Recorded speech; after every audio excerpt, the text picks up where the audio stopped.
Good morning. My name is Shivam Singh.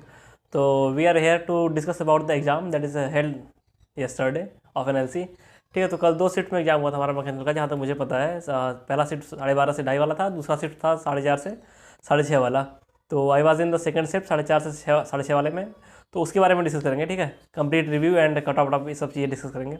Okay, तो आज का जो कल का जो एग्ज़ाम था उसमें 2 सेक्शन थे। पहला नॉन टेक का था and second was tech section. तो नॉन टेक वाले में 40 क्वेश्चन थे और टेक वाले में 80 क्वेश्चन।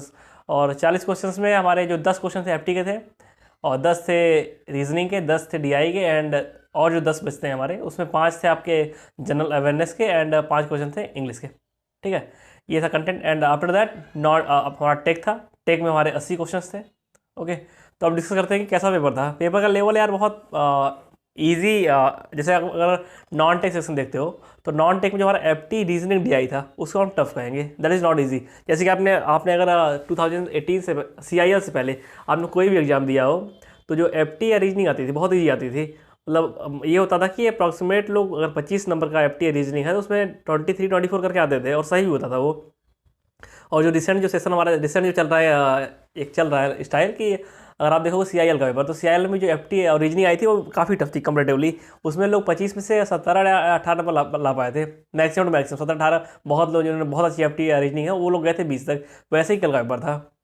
एफटी रीजनिंग बहुत टफ नहीं थी, tough that was not tough बहुत, लेकिन बहुत कैलकुलेटिव था। जैसे हमारे में था एक क्वेश्चन की 14, एक क्वेश्चन हमारे में गलत था। आपने ध्यान दिया होगा, पहला क्वेश्चन था मेरे में वाला एफटी वाला कि 14.1428% लिख दिया था, जबकि वहाँ होना चाहिए 14.28%। तो मैंने वाला क्वेश्चन स्किप किया हुआ है जिससे क्वेश्चन था, और काफ़ी कुछ कैलकुलेटिव था, बहुत कैलकुलेटिव। तो वो उसमें जहाँ मैक्सिमम लोग कम ही स्कोर कर पाए होंगे, जहाँ तक हम 7 या 8 नंबर 10 में से। ठीक है, अब बात करते हैं हम लोग। एफटी रीजनिंग हो गया, और डीआई डीआई सेक्शन में तो डाटा इंटरप्रिटेशन में इतने ब्लॉक्स बने हुए थे और उसमें इतना डाटा था कि वो करवाना बड़ा मुश्किल था, लेकिन करने को लोगों ने किया, ये होगा टाइम मिलता मिलता रहो तो। और जब हम जाते हैं टेक सेक्शन में, टेक में हमारे 80 क्वेश्चन थे और 80 क्वेश्चन बहुत ईजी क्वेश्चन थे। अगर आप ईएससी का प्रीवियस से लगाए हो और प्लस इसरो का, ईएससी प्लस इसरो का अगर आपने प्रीवियस से लगाया हुआ है तो आप ईजिली 80 में से 78 क्वेश्चंस निकाल ले जाओगे। बस एक दो क्वेश्चन बाहर से आए हुए थे, जैसे कि ये क्वेश्चन पूछा हुआ था कि heat transfer coefficient in the brakes, तो ये एकदम अलग क्वेश्चन था। ये क्वेश्चन था कि रिफ्रैक्टिव इंडेक्स वाला क्वेश्चन था। ये भी एक जगह रिपीट हुआ है पिछले प्रीवियस ईयर में, मुझे कंफर्म याद नहीं कहाँ पे आया हुआ, लेकिन ये जगह आया हुआ है कहीं ना कहीं। ठीक है, तो जो कठिन क्वेश्चंस थे वो मैं डिस्कस कर लूँगा यहाँ पे, और सारे क्वेश्चन डिस्कस नहीं करेंगे। सारे क्वेश्चन आप ये समझ लो कि बहुत ही हलवा टाइप क्वेश्चन थे, सब ने किया होगा वो क्वेश्चन। मोस्ट ऑफ लोगों के देखना, अगर जो सिलेक्ट होंगे वो 80 में से 65 या 70 नंबर स्कोर करेंगे, या इससे ज़्यादा भी स्कोर कर सकते हैं। और इवन कि जो लोगों ने बहुत अच्छी प्रैक्टिस की होगी ईएससी प्रीवियस ईयर या फिर एंड इसरो की, तो वो लोग 75 तक भी लेके जाएंगे उसको। उसमें कोई वो दो राह नहीं है कि ईजी पेपर था, बहुत काफ़ी ईजी था। हम टेक्निकल हमारा जो भी दिक्कत आई लोगों को नॉन टेक में आई, और जो भी स्कोर सेट होगा हमारा, जो भी कट ऑफ सेट होगी नॉन टेक से सेट होनी है। टेक से अब कोई मतलब नहीं है, टेक में सब नहीं करिए तो मतलब क्या रह गया, वो सबका सेम लेवल हो गया टेक में। जो पहला क्वेश्चन था जो मुझे टफ लगा वो था हमारा, जैसे कुछ क्वेश्चन थे, जैसे ये सेशन के है Peclet number, Lewis number, standard number, ये सब चीज़ें काफ़ी कम हमारे रूटीन में रहती हैं और कम हमें याद भी रहता है। तो इन्होंने यहाँ से क्वेश्चन उठाए हुए थे, और बेसिकली पूछा जाता है इसरो के एग्जाम में, आप देखोगे ध्यान दोगे तो। अब ईएससी में अब नहीं पूछा जाता, लेकिन इसरो में अभी पूछते हैं वो लोग काफ़ी ज़्यादा इन सब चीज़ों को।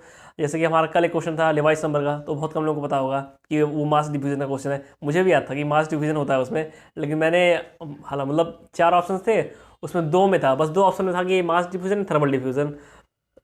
हाँ मास, हाँ ये था। तो मैं तुक्का मारा, मेरा गलत हो गया, मैंने मास को ऊपर रख दिया था, थर्मल को नीचे रख दिया, तो गलत हो गया। उसमें थर्मल ऊपर होता है, मास नीचे होता है। ठीक है, ये क्वेश्चन ये था अलग, तो लेवाइस के लिए मैं बताया अभी। एक था पैकेट नंबर, तो पैकेट नंबर लोगों को कम याद रहता है, बहुत कम जगह पूछा जाता है। और पैकेट नंबर हमारा होता है product of Reynolds number and Prandtl number. ठीक है, तो ये भी मैंने मार दिया था, मुझे भी कंफर्म आइडिया नहीं था, इसलिए मैंने मार दिया था, सही हो गया मेरा। देन अगला जो क्वेश्चन था मैंने बता दिया आपको, heat transfer in brakes, heat transfer coefficient in the breaks.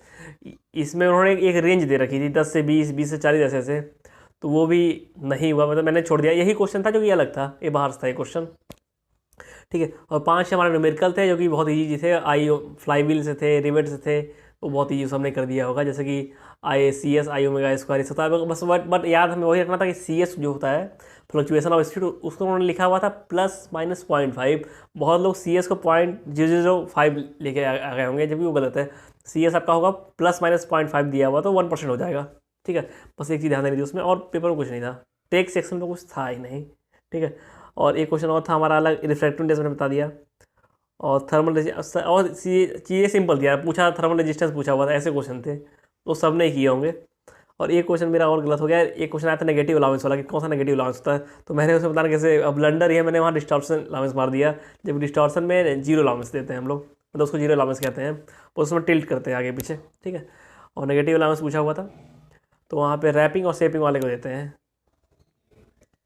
ठीक है। इतना हो गया पेपर टेक के बारे में डिस्कशन। और इतना आप जान लो कि पेपर ईजी था, कट ऑफ भी हाई सेट होगी, क्योंकि सीटें हमारी कितनी है, 125 के आसपास सीटें हैं ना, तो हाँ 125 के आसपास सीटें हैं। और मुझे एग्जैक्ट डाटा याद नहीं है यार, 125 शायद है, तो ठीक है, तो कट ऑफ हाई सेट होगा हमारा। और जो नॉन टेक की बात करते हैं, देखो नॉन टेक का जो एफटी था, एफटी में 10 क्वेश्चन थे, लेकिन कुछ क्वेश्चन बहुत लेंदी थे, बहुत ज़्यादा ही। लेकिन आपके पास ये था कि आपने अगर टेक टाइम्स कर लिया होगा ना, टेक जो हमारा 80 क्वेश्चन थे वो मैक्सिमम 50 से 60 मिनट ले रहे थे, 50 मिनट भी नहीं लगे थे करने में, तो आपका पूरा का पूरा टाइम वहीं यूटिलाइज होना था। एप्टीट्यूड और मेन था DI। देखो एप्टी लोगों ने किया होगा, रीजनिंग में की होगी, मेन लोग फंसे होंगे DI में जाके, कि DI में जो एक क्वेश्चन आता विशाखापट्टनम चेन्नई ये सब डाटा की मिल्क कहाँ अवेलेबल, राजस्थान गुजरात, इतना ये सब था, करते करते दिमाग एकदम पंचर हो गया था मेरा तो, ठीक है। तो वो टफ था सेक्शन, वहाँ से क्वेश्चन लोग बना पाए होंगे।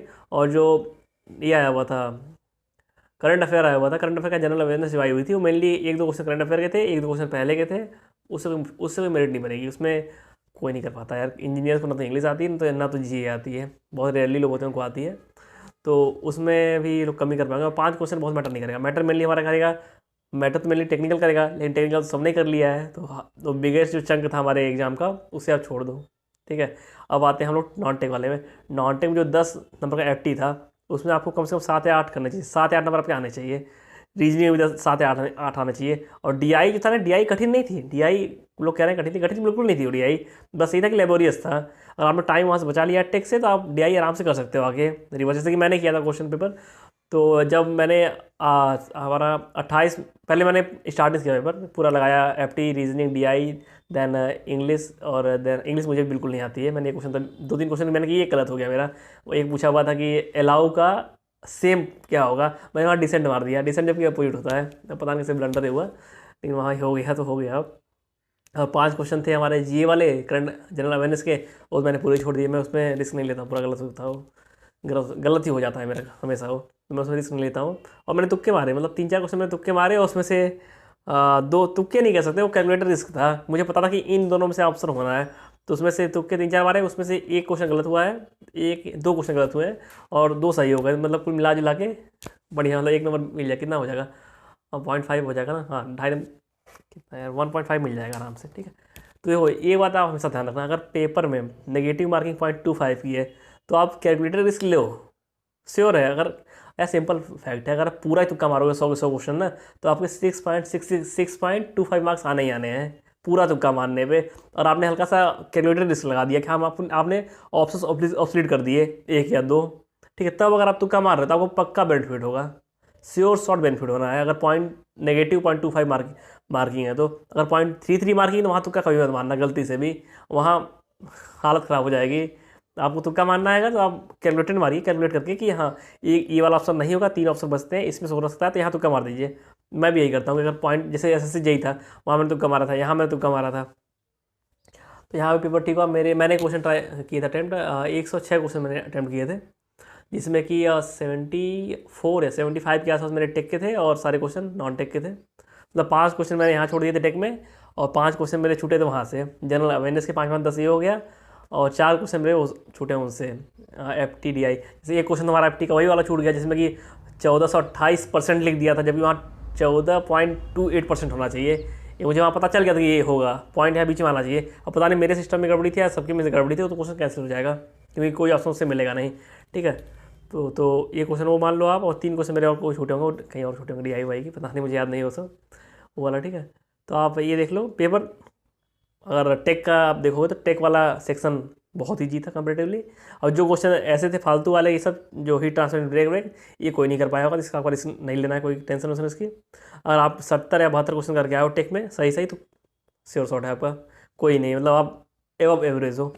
देन अगर नॉन टेक में है, तो नॉन टेक में यार आपको कम से कम 40 का था, तो 25 नंबर स्कोर करना पड़ेगा, ठीक है, क्योंकि कॉम्पिटिशन हाई है। तो मैं जो कट ऑफ मुझे जो लगती है कि अगर हम ऐसे देखा जाए, बड़ा एनालिसिस करें कि एप्टीट्यूड जो था, एप्टीट्यूड में 1 या 2 क्वेश्चन आप छोड़ सकते हो, तो उसमें आप 8 नंबर मान लीजिए, रीजनिंग में 7 नंबर आपको आना चाहिए कम से कम 10 में से। और जीए जो डीआई जो है, डीआई तो बहुत लेंथी क्वेश्चन पेपर था, तो लोगों ने छोड़े होंगे, 1-2 क्वेश्चन छोड़े होंगे, 7 उसमें बनने चाहिए आपको, 7 अच्छे नंबर डीआई में भी। और जनरल अवेयरनेस को मैं देता हूँ कि मान लो एक क्वेश्चन बन गया तो काफ़ी है, आप काफ़ी तेज़ है। एंड जो इंग्लिश थी, इंग्लिश में तो 1-2 क्वेश्चन उसमें मान लो आपकी इंग्लिश सब बहुत कम ही लोग को आती है। तो एक्सपेक्टेड कट ऑफ यार वही है कि अगर आप 25 मार्क्स ला देते हो 40 में से, और उधर आपने अगर 64 खींच दिए तो 90 के आसपास कट ऑफ बन जाएगी। कट ऑफ ही बननी है 90 से 5 नंबर ऊपर, 5 नंबर नीचे, बस इससे ज़्यादा वेरिएशन नहीं आएगा। अगर आप सोच रहे हो 75 कट ऑफ जाएगी तो ऐसा कभी नहीं होगा। क्योंकि अगर आप देखते हो CIL देख लो आप, CIL में नेगेटिव मार्किंग नहीं थी, ठीक है, ये कुछ पॉइंट दे देंगे, लेकिन CIL में वैकेंसी ज़्यादा थी, दूसरा पॉइंट मैंने दिया, ठीक है। तीसरी चीज़, CIL में भी FT का टफ था, इसमें FT टफ था। CIL में भी जो वो था, जो टेक्स्ट सेक्शन था बहुत ही बेकार था, बहुत ही ईजी था, इसमें भी टेक्स्ट सेक्शन बहुत ईजी था। CIL में भी जो 4-5 क्वेश्चन फर्जी के आए हुए थे, इसमें भी 4-5 क्वेश्चन फर्जी के ही आए हुए थे, मतलब सेम पैटर्न है, बस वहाँ नेगेटिव मार्किंग नहीं थी, यहाँ नेगेटिव मार्किंग है, तो नेगेटिव मार्किंग वाला जो है एरिया, वो आपका कवर हो जाएगा बाय द वैकेंसी। उसमें वैकेंसी कम ज़्यादा थी, इसमें वैकेंसी कम है हमारे NLC में, ठीक है। तो हमारा जो कट ऑफ बनेगा वही 75, उसमें भी हमारा कट ऑफ बना था 150 के अराउंड, 200 में से 150, 75% हो गया। इसमें हमारा कट ऑफ बनेगा 75% के अराउंड ही, ठीक है। तो कट ऑफ वही 90 के आसपास होगी, 90 से ज़्यादा नहीं बोल सकते हैं, 90 से 92-93 हो जाएगी अगर, और नीचे जा सकती है 85-86 तक, 85 83 तक, ठीक है। कट ऑफ वही रहेगी, और 80 के नीचे कट ऑफ नहीं आएगी, इतना बता दे रहा हूँ। 80 या 75 ये सब पॉसिबल नहीं है, वो जमाना चला गया है। आपने अगर रेलवे का दिया होगा एग्जाम, RBJE वाला भी, आपने उसमें फील कर लिया होगा कि ट्रेंड बदल चुका है यार। कहाँ, अगर रेलवे, छोड़ो सब छोड़ो, ठीक है, रेलवे की बात कभी और करेंगे। तो NLC का ये है, और BRC का रिजल्ट आया हुआ है, आप लोग चेक कर लीजिएगा, मैसेज आया है वैसे तो, मेरा उसमें BRC में हो गया है। और BRC में नहीं, वो भी छोड़ते हैं, हो गया लंबा वीडियो, 12 मिनट 10 सेकंड का हो गया, ठीक। तो ठीक है, BRC का भी और डिस्कस करेंगे। मैंने BRC का इंटरव्यू दिया था लास्ट टाइम, 2019 में दिया था, वो मैं बना दूंगा वीडियो उसके बारे में। और मुझे यार एक्सपेक्ट नहीं था कि BRC मेरा होगा, क्योंकि मैंने जब पेपर अटेम्प्ट किया था ना, तो जो उसका मेन सेक्शन था मटेरियल साइंस, जो कि करनी ही करनी होती, सब छोड़ दोगे अगर उस मटेरियल साइंस को तो आपका नहीं बना सकता, वो मेरा छूट गया था। मटेरियल साइंस के 5 क्वेश्चन लास्ट में आ गए थे, वो जो फेस डायग्राम से, तो वो मेरे छूट गए थे 5 के 5 क्वेश्चन। तो जब मैं मार्च में मैंने एग्जाम दिया था BRC वाला, तो मुझे वहीं लग गया था कि अब तो गया पेपर नहीं होने वाला है। लेकिन अब देखते हैं, अगर हो गया तब तैयारी करेंगे, और आप कुछ पूछना डिस्कस कर लेंगे, और इंटरव्यू क्वेश्चन मैं डिस्कस कर दूंगा BRC का, अगर आप लोग चाहोगे तो, ठीक है। तो BRC के बारे में कुछ और बात करेंगे, और आज NLC के बारे में हो गया है। NLC का मैंने इंटरव्यू दिया 2017 में दिया था इंटरव्यू NLC में, उसका मैंने वीडियो बना रखा, उसकी लिंक आपकी आ जाएगी ऊपर, ठीक है। तो इतना सफिशिएंट है इस वीडियो के लिए, and thank you for watching me for such a long time, and please share subscribe the channel, video जो भी करना हो कर देना, अच्छा लगा होगा आपको तो। और अगर कुछ पूछना हो बता देना मुझे, ठीक है, और कमेंट कर दिया करो कुछ पूछना हो तो, okay. And please subscribe the channel. Thank you, all the best. अभी एग्जाम है हमारे अगले महीने में, ऑल द बेस्ट।